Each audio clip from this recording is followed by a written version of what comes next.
We had virtually every aspect of this industry represented. You have buyers, you have sellers, you have producers, you have transporters, they're servicing the industry. You have financial institutions, again, they're servicing the industry. The shea industry is a very unstructured industry. We have to work together. We are the only company which does the maximum value addition within Africa. So for us, it is important to know who are the people involved in the value chain. It's extremely important that we meet them, we engage them, define our expectations to them, at the same time understand them also and understand their expectation. Over 280 people registered officially, and we've counted more than 400 people from over 22 different countries. We had the Prime Minister of Mali, the US Ambassador to Mali, so many different speeches, presentations, a little trade show. The shea tree grows only in sub-Saharan Africa and all across its zone. This is the only natural oil or fat found in the area and has been used traditionally for hundreds, if not thousands of years. You're saying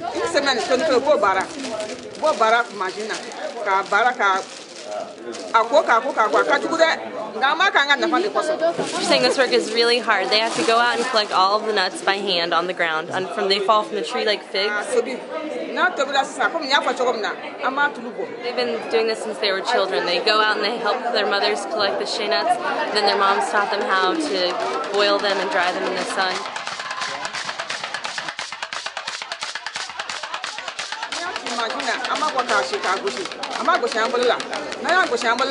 Once they're dried, they pound them to de-shell them, and then once that happens, they beat it with their hands. They beat with their hands, and it's really, really hard.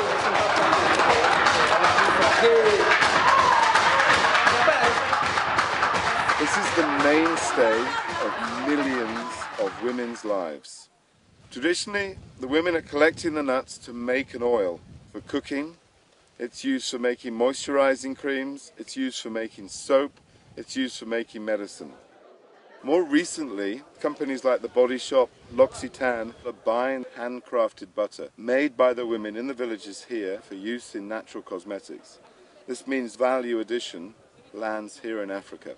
It's one place where they can actually bring cash into the system. And if you ask many of the women here, what do they use this cash for? They'll use it for feeding their family, they'll use it for educating their children.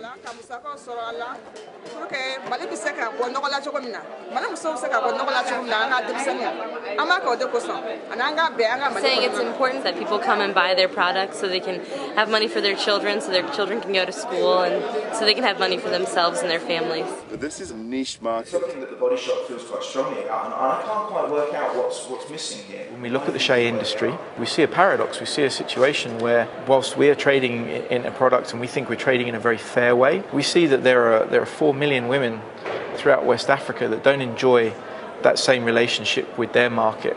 And shea is an absolutely fantastic ingredient for us, especially for our deep moisturizing body butters. It's really the thing that holds it all together. But the amount of artisanally produced butter for all the cosmetic companies that are using it around the world is relatively very small compared to the trade in shea kernels. Simply put, 90% of the shea consumption in Europe, North America and Asia, the end users do not know you exist. Over the last 50, 100 years, there's been this growing market for exports of nuts to Europe, to Asia. They're buying the nuts, they're processing it into what we call specialty fats. These are fats that are used in the European chocolate industry for making cocoa butter equivalents. They're used for making ice creams, margarines, in pastries, in biscuits, virtually invisibly. Very few consumers around the world are seeing the shea every day. So there's a growing concern that although we recognize the butter production is important and is a great commodity, that the bulk of the crop is being ignored. Now what we want to do is to turn the spotlight onto this crop and see where these nuts are coming from and see the products that they produce. Standing here on behalf of Wilmar, I would like to give a commitment to the stakeholders of this forum that we are very committed to this industry. Now, the unique way which Wilma works in West Africa is that we are the only company in Africa which converts the shea nuts into shea stearin, shea butter, and shea oil, which is mainly for the confectionery industry. The foreign exchange earnings from selling shea stearin, oil, shea butter is at least 3 times that of selling nuts. Up until the last 5 or 6 years, nearly all the companies that were working with shea nuts were buying through many different intermediaries, local buying agents and traders who would often buy as cheap as they could from the women and then sell it on to these buying companies who would take all of the shea nuts abroad for the processing. We need a better quality, and of course we have to be prepared to pay a higher price. This is now changing. We're seeing companies working very, very closely with cooperatives and associations of women and traders in the region to ensure that the full value is reaching the pickers. And then with factories in the region, there's additional value through employment. It's very difficult for industrial processors like us to go to the village level and directly work with the women. We as an organization cannot engage 20, 30,000 of women directly. But what we can do is that if there are organizations within these countries which are ready to say that we work for, let's say, the Malian woman or we work for the Burkina Faso woman, then we can associate directly with such kind of associations. Step by step, people are starting to realize the value of partnerships and working together. So we asked the question, would you like to form an alliance, an African shea alliance, making shea more visible, creating more market? Uganda, you should say something. I think the idea of the alliance is very important because why I'm here and probably why I'm almost alone is that we have been at that extreme of the rural community. We are trying to come up, and an alliance would help. I think we have practically agreed to have an alliance. So we should just let it roll. This is something that every person in the shea industry sees as a benefit and wants to hold hands, even though they're competitors, and work towards creating a better shea industry.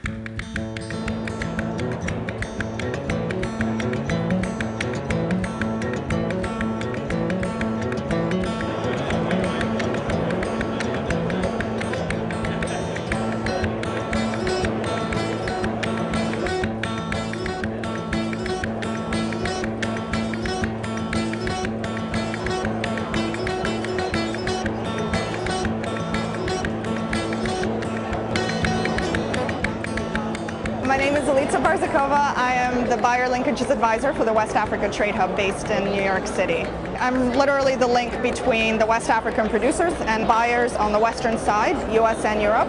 It's really important for shea butter producers to come to these trade shows themselves because they interact with the buyers and their target clients for their products and really get an idea of what the industry is looking for.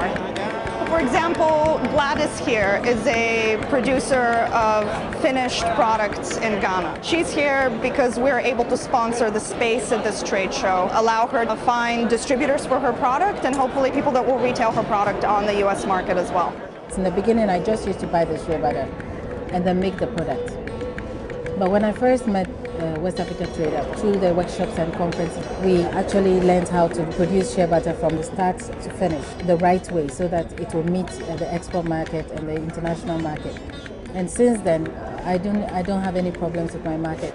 They actually found me a buyer, and they keep doing that. They keep bringing people from all over who are interested in natural products that are very well made. The most important thing as an entrepreneur, you must have a purpose and passion in life. And if you realize that your purpose is benefiting the lives of other people, you now start loving your work. Since the international market really appreciates my products, it's become part of me.